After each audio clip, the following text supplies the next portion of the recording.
Crack on. Right, I can see the record button is on. So can I welcome you all to the first planning meeting of the year, the first town council meeting of the year. Wish you all formally a very happy new year, and then move swiftly on to any apologies for absence, and I suspect there are none. Nope. Nope. No. Let me write none.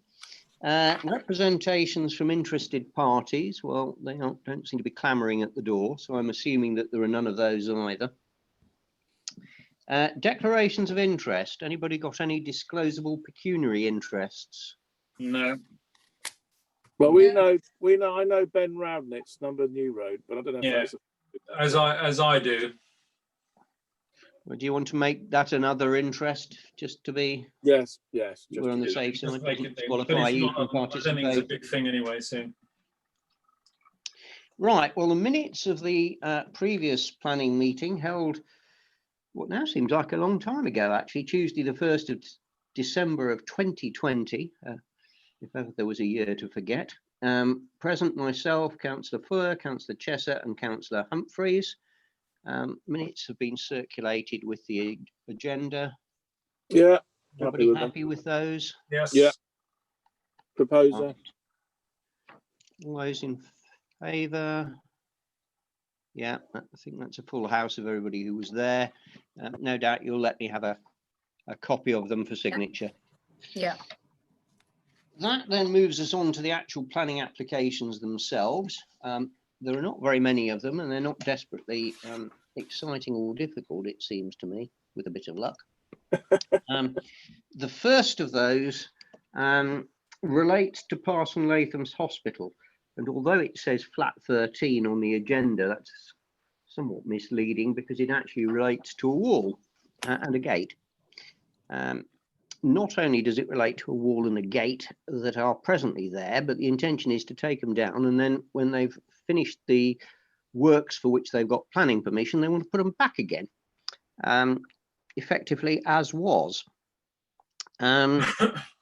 Historic England indicated that they didn't have any comments. That was on the website when I last looked at the portal.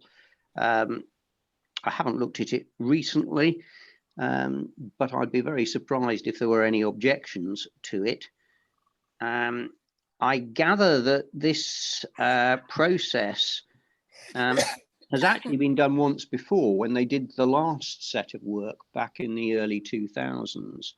So I doubt that the conservation officer would have any concerns, but I suspect this is a no objection subject to any contrary view of the conservation officer. Any observations, comments? Yeah. No, I'm happy with that.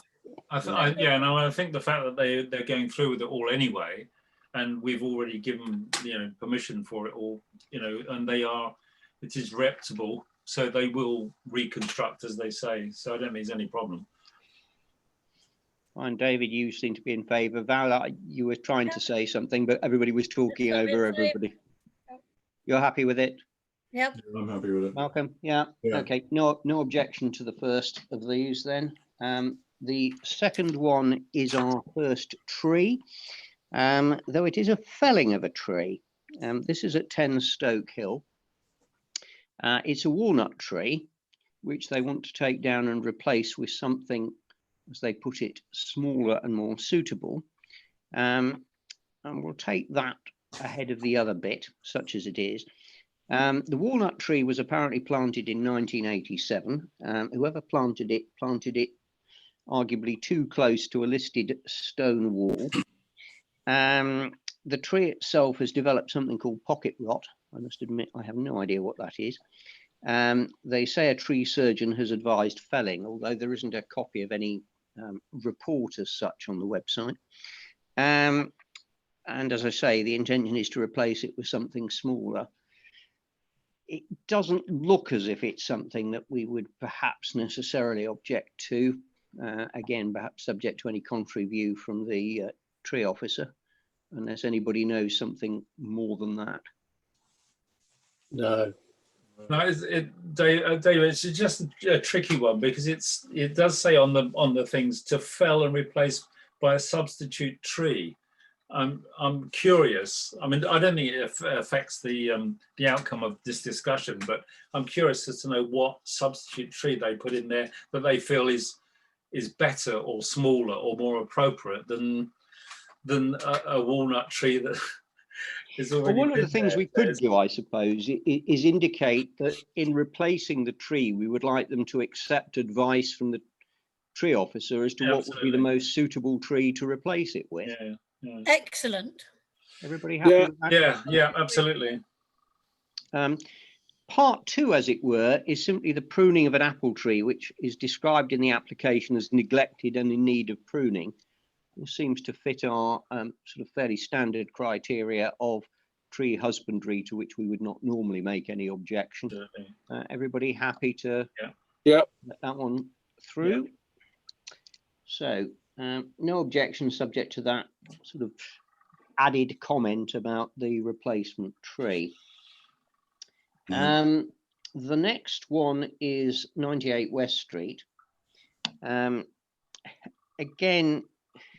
this is perhaps slightly, I wouldn't say it's slightly more than it appears. It's described as a proposed oak-framed double garage associated with number 98.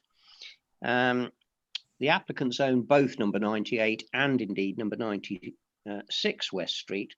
And the plan is to create some additional off-road parking and turning for number 98 and a single parking space for number 96. I see I've actually typed 97 on my note, but that's an error. The proposal doesn't actually reduce the number of parking spaces. It doesn't alter the driveway or indeed the access that currently exists off West Street. The double garage is going to be oak framed. It's 53 square meters, built on what is currently a 225 square meter yard. I confess these are not my measurements. They're simply taken off what's on the planning portal. It's described as having a modestly pitched roof with clay pan tiles. Rainwater goods to be in conservation style metal finished in satin black to match the existing, all because of course this is in the curtilage of a listed property. Surface water drainage will be to a soakaway. The garage in fact incorporates a workshop, and the oak double doors are actually to the workshop. The garage is actually open fronted, so it has a roof and sides, one of the sides in effect being the side of the workshop. There's no doors actually behind which the cars themselves are stored. When I looked at this, but it was obviously a little while ago now, there were no comments on the E&C planning portal. On the basis that it's within the curtilage of a listed building, doubtless any comment that we make will be by reference to the views of the conservation officer, but I couldn't see any obvious reason for worry about it. Anybody got any other? No, I've seen the plans look all right. I think if anything, David, it will enhance the the scheme. So anything from you, Malcolm or Val? Bird's eye view, it all looked like there's plenty of space there. I didn't think it's a problem. Seems like that's a no objection, subject to any contrary view of the conservation officer. This is indeed proving as straightforward as I rather hoped it would. On to 15 New Road, slightly different this one. A certificate of lawfulness for a proposed development or use. This relates to a single-story rear extension with new mono-pitch roof. All that means is that in effect the roof has one sloping side and then it abuts onto the normal wall, so it's not got two sloping roofs. Lean-to, in other words. Sort of, yeah. That's another way of describing it. In old money. Yeah. Above, as it puts it, an existing single-story side extension. Certificates of lawfulness are a kind of way of gaining a sort of retrospective planning permission. You go along and you satisfy the local authority that over a period of time, your building has had or has been there.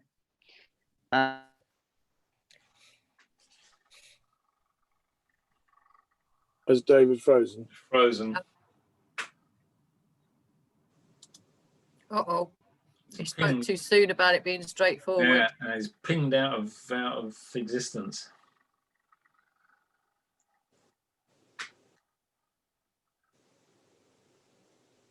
Come out and come back in again.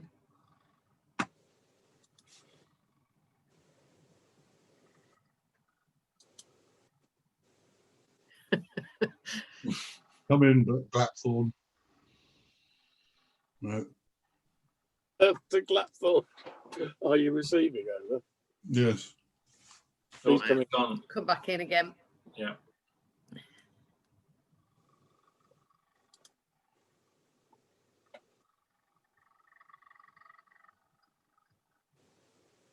And it was just getting interesting as well. I was just curious to know what a certificate of lawfulness was, and he was just about to say the vital words, and now boom. He'll be back. Sounds like a good way of getting around planning permission, though, doesn't it? You know, build it and then come in afterwards. Yeah, sorry about that. That's the first technical difficulty of 2021. For whatever reason, the signal just cut out. Yeah, so I was just saying that the application wasn't totally explicit about the reasons for the certificate of lawfulness, but reading between the lines, that has to be the explanation. We missed the explanation, most of it. Oh, did you? Right. I was happily talking away and maybe that bit disappeared in the end. Well, the certificate of lawfulness is what you go and apply for on the basis that, look, this has actually been here unchallenged for a suitable period of time, and you should now, in a sense, recognize the reality of it and give me some kind of official permission for it to be here. And as I was saying, I think probably what's happened is they wanted to do this work with this extension, then discovered that what was already there didn't actually seem to have permission to be there. Yeah. What we've ended up with.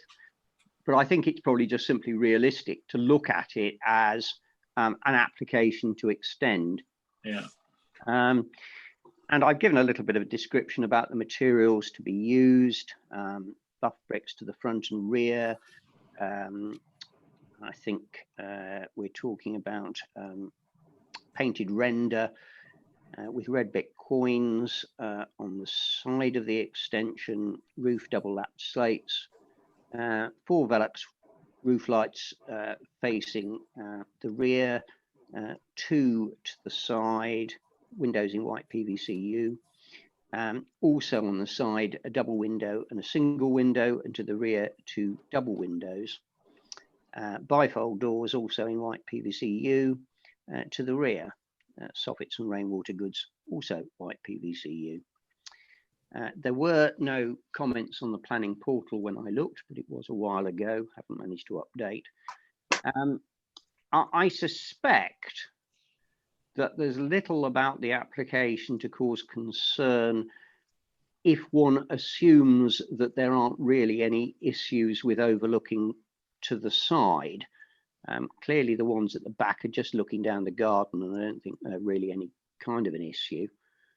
And from what I could make out from the drawings that accompanied this application, it didn't strike me that there'd be a problem to the side.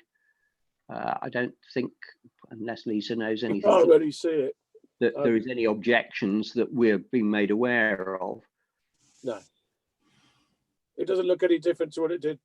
It doesn't look any different. Yeah. I walked past that house, but it's just literally up the road from me. So you can't see much difference, if at all. I take it that's probably therefore a suggestion of no objection. No objection from here. Yeah. Everybody happy with that? Yeah. Yep. I think Ben would like that Porsche that's in the diagram, though. It was dragging the Porsche out again. It's got a Porsche parked outside there. Yes, I did spot that. I thought that seemed a little upmarket, but there you go. And the last of the applications, 110 Glaphorn Road. That's the property that's kind of on the corner as you're going out of town towards Glaphorn. The road takes a very sharp left and then goes almost immediately sharp right. You've got the Bancroft Turner's house, which usually has an interesting flag on the flagpole. I like that. Yeah. I As tonight, the large illuminated multicoloured pole effort. And this is the kind of one of the other houses on that site. When I say house, it's actually, I think, single story from memory. And the works, which are described as removing cavity brickwork walls and reinforcing the remaining blockwork walls, securing the external wall insulation, rendering in light cream to east, north, and partially to the south and partially to the west elevations, looks to me simply like a way of trying to make the property more thermally efficient. It doesn't look to me as if it's going to have any significant impact visually. And again, given where it is, you have to be making a pretty determined effort actually to look at it as you go by. So it didn't strike me there was anything much about that application to worry about, again, unless anybody has a different view. No, none at all. Well, that would seem to record yet another no objection, and also deals with all of the applications that are currently on our agenda. Yay! It was as quick as I rather anticipated it might be when I started working my way through them. Planning outcomes, well, you can see they're all there, and I think in each case they were granted. Sorry about that. Somebody will get that. One was refused. Other than one, which was quite interesting because it was a tree reduction of an ash at Cheremy Grange, which on the basis that it amounted to tree husbandry, we had not made any great noises about. But the tree officer didn't seem to think that it was necessary or appropriate to do what they were doing and recommended refusal, and refusal is what happened. So it goes to show that even tree husbandry doesn't always get through the net. Well, and also reassuring, I think, for us. Yes. He's doing his job effectively and properly if we do pass things on to him. Yeah. So that was interesting, and perhaps fairly significantly, the application for Andal Lodge, that's the gents' farm, where the plan was to convert the agricultural building into a registered children's nursery, with an access that's been granted. Probably not the greatest time in the world to start up a new venture like that, but no doubt we rather wish them well, because I seem to recall that we supported the application when made. Planning appeals, there are none. And incredibly rapidly, it's brought us to the last item on the agenda, any other relevant matters for report. If I just work my way around my screen, David Fuller, you're next on my list. Anything from you? No. Val, anything from you? No. Clive? No. Malcolm? No. And nothing from me either. It's a sort of good night from him and good night from me approach, I think. And that seems to have concluded one of the fastest planning meetings I reckon we've done. Definitely. Whether with things the way they are, this is a bit of a portent of the future, I don't know, but I have a feeling we may not be seeing that many planning applications whilst we're in the midst of the most severe lockdown, shall we say, but time alone will tell. Absolutely. So on that basis, there seems to be little more to do than to wish you all, as I say, and again, a happy new year. Wish you all good night and see you at the full council meeting in a couple of weeks' time. Yep. Thank Thank you, David. Thank you very much. Okay. See you later. Okay. Bye. Bye all. Bye.